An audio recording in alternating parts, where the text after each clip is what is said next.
ভাল লাগে তোর হেচকিটাও অবিরামে ভালোবাসার ব্যাকরণে নেই কমা, ভালো লাগার একটা কারণ তুই যে প্রাণের প্রিয়তমা।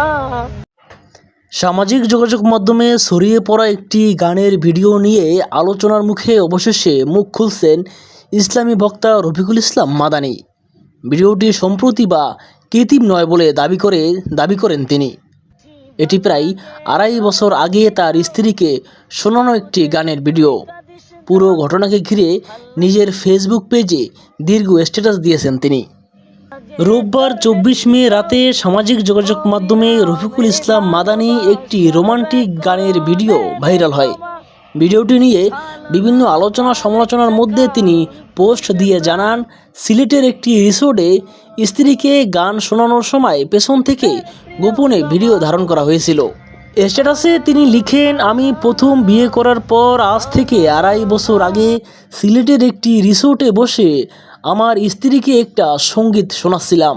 তখন সিলেটের এক বেঈমান শাকালাইন সাফি পিছন থেকে ভিডিও করে ফেলে।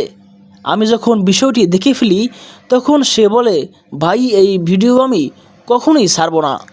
তিনি আরও উল্লেখ করেন, নৌকায় ঘুরতে গিয়ে করা আরেকটি ভিডিও ওই ব্যক্তি ধারণ করেছিলেন।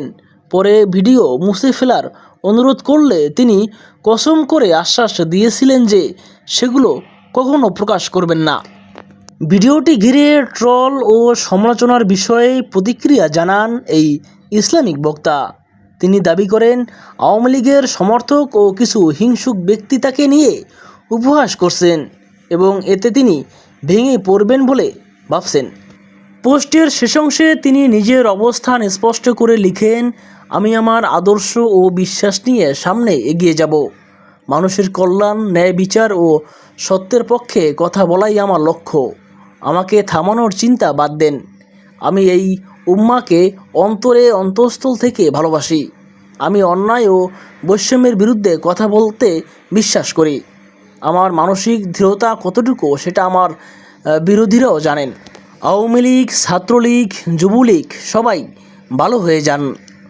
উল্লেখ্য, এর আগেও গুনাহ থেকে বেঁচে থাকতেই দ্বিতীয় বিয়ে করার মতো কঠিন সিদ্ধান্তে মন্তব্য করে সামাজিক যোগাযোগ মাধ্যমে আলোচনায় এসেছিলেন এই তরুণ বক্তা রফিকুল ইসলাম মাদানী। তিনি বলেছিলেন, গুনাহ থেকে বাঁচার জন্য তিনি দ্বিতীয় বিয়ে করেছেন।